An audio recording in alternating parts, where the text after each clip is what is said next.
বিএনপির সর্বোচ্চ নীতি নির্ধারণী ফোরাম জাতীয় স্থায়ী কমিটির সদস্য হিসাবে নতুন করে 4 নেতাকে মনোনীত করা হয়েছে। তারা হলেন দলের জ্যেষ্ঠ যুগ্ম মহাসচিব রুহুল কবির রিজভী, ঢাকা মহানগর উত্তর বিএনপির নেতা ফরহাদ হালিম, চেয়ারপারসনের উপদেষ্টা কাউন্সিলরের সদস্য আমানুল্লাহ আমান ও মোহাম্মদ ইসমাইল জবিউল্লাহ। শনিবার সংবাদ বিজ্ঞপ্তিতে এ তথ্য জানায় দলটি।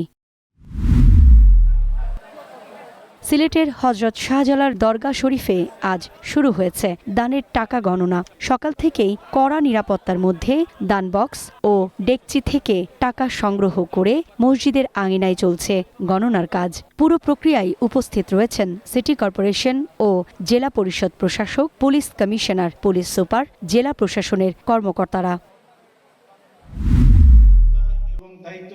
যুব সমাজকে দক্ষ ও আত্মনির্ভরশীল করে তোলার লক্ষ্যে নির্বাচনী ইশতেহার বাস্তবায়নে সরকার বদ্ধপরিকর বলে জানিয়েছেন যুব ও ক্রীড়া প্রতিমন্ত্রী আমিনুল হক। দুপুরে সাভারের জাতীয় যুব উন্নয়ন ইনস্টিটিউটে এক কর্মশালায় তিনি এসব কথা বলেন। এ সময় প্রতিমন্ত্রী জানান, সরকারের মূল লক্ষ্য যুবকদেরকে ট্রেনিংয়ের মাধ্যমে কর্মসংস্থানের ব্যবস্থা করা।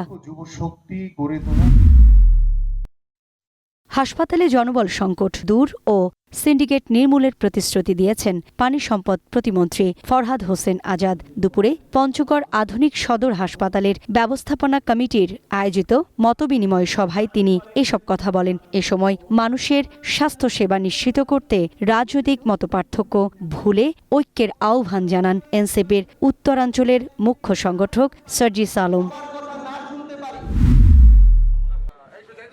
নারায়ণগঞ্জের ফতুল্লায় মাদক বিরোধী অভিযানে দুর্বৃত্তদের গুলিবর্ষণের ঘটনা ঘটেছে। পুলিশ পাল্টা গুলি চালালে 3 পুলিশ সদস্য সহ 5 জন আহত হন। শনিবার বিকেলে ইসদাইর এলাকায় এ ঘটনা ঘটে। পুলিশ জানায়, ঘটনাস্থল থেকে অস্ত্র ও ম্যাগাজিন সহ গুলিবিদ্ধ জসিম ও মোহন নামের 2 জনকে গ্রেফতার করা হয়েছে।